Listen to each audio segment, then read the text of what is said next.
Nous allons poursuivre l'ETP avec la construction du modèle du moteur à courant continu. Pour cela, on vous donne l'ensemble des constantes qui permettent de définir le moteur à courant continu.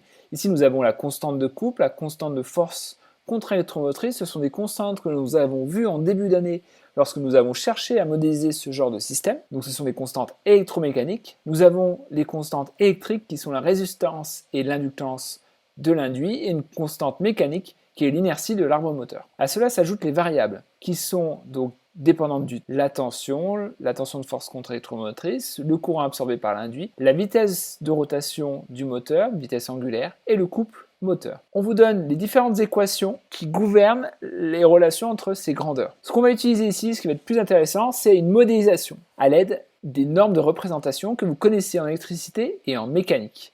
On voit ici que finalement ce problème est clairement multiphysique puisqu'on a une partie mécanique, une partie électrique, mais qui sont reliées entre elles. On a une forte interaction au niveau de l'effet d'inductance, au niveau du moteur. C'est pour ça qu'on voit que ces deux domaines possèdent une intersection. Il va falloir qu'on modélise ainsi ces deux parties. On va aussi chercher à modéliser l'interaction entre ces deux parties. Ce que je vous propose de faire déjà dans un premier temps, c'est de modéliser uniquement cette partie-là, puis cette partie-là de manière complètement indépendante. Ça veut dire qu'on va remplacer le bloc moteur qui se trouve ici au centre par finalement un fil en électricité, ce qui revient à avoir un fil ici. Et donc la partie qui se situe à ce niveau-ci, le moteur, on ne le considérera pas. Donc ça veut dire que la partie mécanique ne sera pas reliée ici. Donc la partie mécanique, elle sera modélisée que de ce côté-ci. On va voir qu'avec les outils de MATLAB, ça sera plutôt aisé.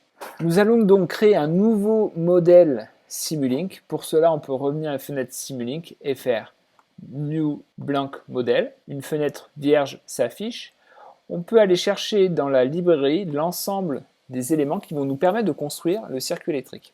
Pour cela, on va aller dans le menu Simscape et le menu Foundation Library. Ici, nous avons des bibliothèques pour les fonctions électriques qu'on peut développer. On peut aller voir les éléments électriques de référence qu'on peut avoir. Donc, on s'aperçoit qu'on a une référence électrique. On s'aperçoit qu'on a les différentes grandeurs électriques qu'on peut retrouver. Une inductance, inducteur en anglais. Et puis, on a aussi une résistance qui se dit résistor en anglais. Si on revient sur le circuit, on s'aperçoit qu'on aura besoin d'une résistance et d'une inductance et d'une source de tension. On va donc mettre ces éléments en place. On va donc déjà glisser l'inductance, puis la résistance. On va les relier entre eux par un fil, comme c'est présent dans le circuit, de la même façon qu'on avait construit avec Simulink habituellement, et on va devoir donc mettre en place une source de tension, ici UM. Donc cette source de tension, on va la trouver dans Electrical Source. Et ici, on va avoir Control Voltage Source, qu'on peut glisser sur le schéma. On peut donc fermer le circuit. On remarque que sur cette source de tension, on a une entrée. C'est celle qui va nous permettre de piloter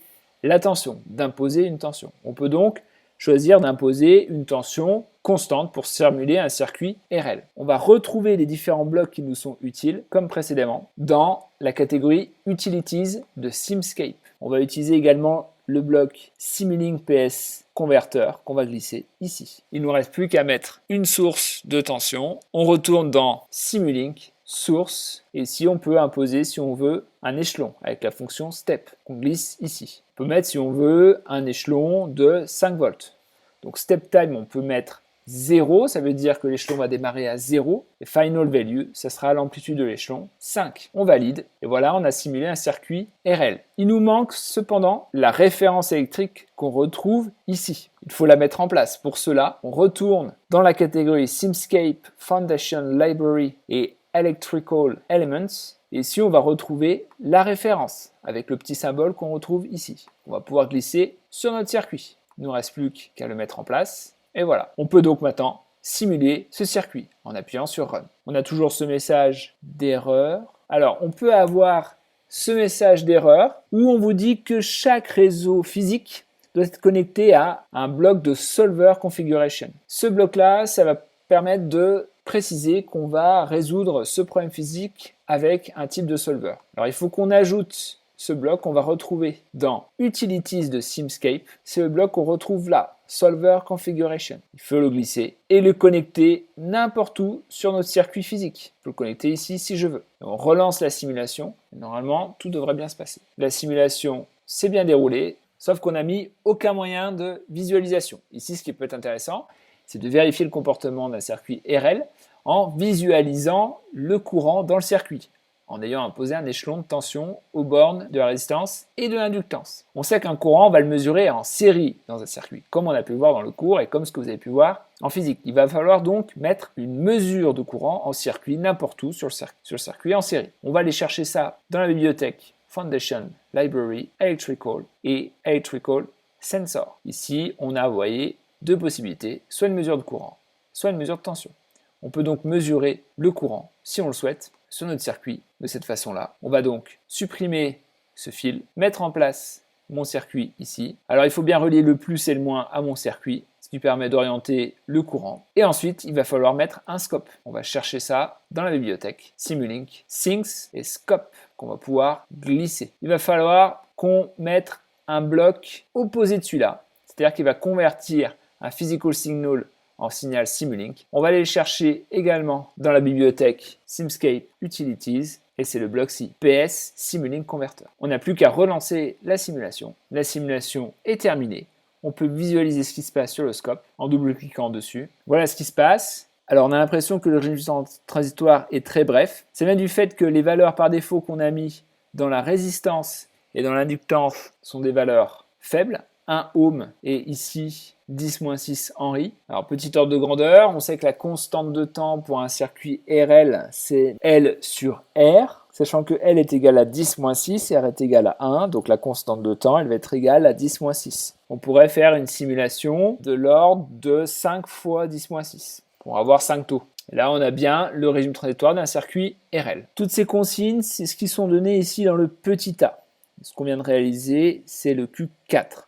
Maintenant, on va passer à la construction du modèle mécanique. De la même façon, cette fois-ci, on va aller chercher des fonctions qui se situent dans la même bibliothèque, sauf qu'on va aller dans la catégorie Mechanical. Et on va essayer de représenter la partie de droite. Donc, on s'aperçoit qu'on a une liaison pivot avec un solide en rotation. On va essayer de représenter cette chose de la même façon. On peut le représenter sur le même circuit, mais ailleurs. On peut le représenter, par exemple, de ce côté-ci. On va aller dans la bibliothèque Simscape, Foundation Library, Mechanical. Et ici, on va même aller chercher Rotational Elements. On va retrouver les éléments qui vont permettre de modéliser un solide en rotation. Ici, on a une inertie qui va symboliser une inertie d'un solide en rotation. Il faut donc la glisser dans le système. Alors moi, je vous conseille de la tourner en cliquant sur ce bloc-là, en cliquant 2 fois sur CTRL R, voilà, pour avoir l'inertie vers le haut, peu importe, vous me direz. Pour la liaison pivot, finalement, il y a juste besoin de mettre une référence de mouvement. Donc une référence de mouvement, on va la voir ici. Et ici, on a bien un solide en rotation. Sauf qu'un solide en rotation,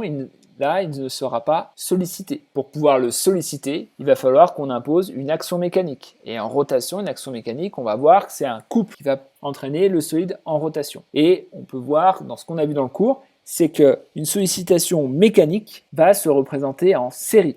Donc on va mettre une source de couple en série de ce schéma-là. On va retrouver cette source de couple dans Mechanical Source. Et on aura ici Ideal Torque Source qu'on va pouvoir glisser ici. Il suffit de remplacer le fil par le système qui est là. Alors là, il faut relier le R d'un côté avec l'inertie et le C de l'autre avec la référence de mouvement. Que là, il va falloir qu'on impose une consigne, on peut imposer un échelon de couple et on peut copier cette chose-là, la coller, pouvoir la mettre de ce côté-ci. Si on laisse par défaut, on avait dû mettre 5 volts, je pense tout à l'heure, donc là ça veut dire qu'on va imposer 5 Newton-mètres. On peut laisser tel quel. Maintenant, il faut penser à faire une visualisation. Ce qui peut être intéressant, c'est voir ce qui se passe lorsqu'on va imposer un couple, on va visualiser le mouvement induit. Pour ça, on va devoir mesurer le mouvement de l'inertie par rapport à la référence. Et là, les mouvements, on a vu qu'on les mesurait en dérivation. Donc en dérivation de cette source de couple, on va donc mettre en parallèle une mesure de vitesse. Donc là, dans Mechanical Sensor, Ideal Rotational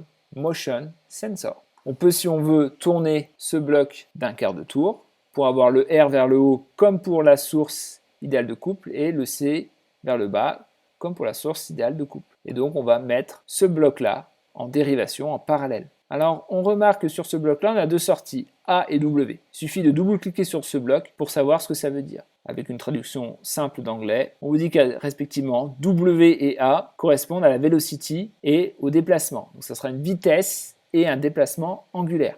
On peut donc visualiser, si on veut, la vitesse par exemple. Donc je peux coller ce qui se passe là pour la visualisation à côté de mon circuit. Et donc là, on va relier, on a dit, à W. En relançant mon modèle, on va voir ce qu'on obtient. Nous avons la même erreur que précédemment. Ça veut dire que là, il va falloir aussi préciser un solver différent de la partie électrique. Il suffit alors de copier le bloc qu'on avait mis en place au niveau du circuit électrique et de le coller pour l'utiliser également pour le circuit mécanique. Et il suffit de relier n'importe où sur le circuit mécanique. On peut relancer la simulation. Cette fois-ci, nous n'aurons pas de message d'erreur. La simulation est terminée. On peut donc visualiser le scope au niveau de la partie mécanique. Voilà ce qu'on obtient. On s'aperçoit qu'en imposant un couple constant, la vitesse ne cesse de croître. C'est bien ce que énoncent les lois de Newton. Maintenant, il faut relier ces deux parties.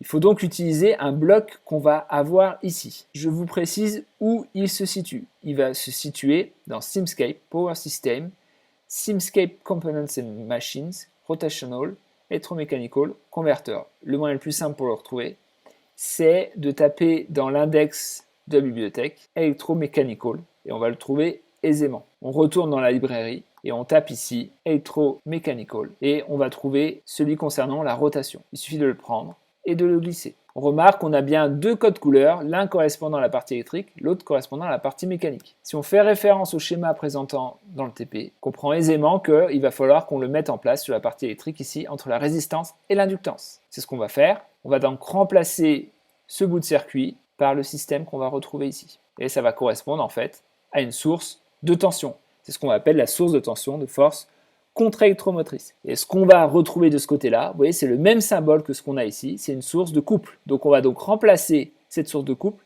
par celle-là. Il suffit donc de supprimer cette source de couple. On n'a plus besoin non plus de ce qu'on impose ici. Le R, on va le relier de ce côté-ci, et le C de ce côté-ci. Nous avons donc bien mis en place notre circuit. On va essayer de mettre de l'ordre un petit peu là-dedans pour y voir plus clair. On peut donc une nouvelle fois relancer cette simulation. Cette fois-ci, on a le nouveau message qui arrive, qui concerne encore le bloc de Solver Configuration. Maintenant, vu qu'on a connecté les deux systèmes entre eux, il n'en faut plus qu'un. On peut en enlever un et relancer la simulation. Normalement, tout devrait bien se passer. Cette fois-ci, les systèmes sont reliés entre eux. Nous avons d'un côté le régime transitoire dû au courant, et ici on a le régime transitoire dû à la partie mécanique. On s'aperçoit que le régime transitoire, vous voyez, il est plutôt lié à ce qui se passe d'un point de vue électrique. Nous avons donc modélisé un système correspondant à une machine à courant continu. Il ne restera plus qu'à mettre en place ce système, à relier cette partie-là à la partie qu'on a modélisée précédemment, correspondant le robot Eric 3 pour l'axe du lacet.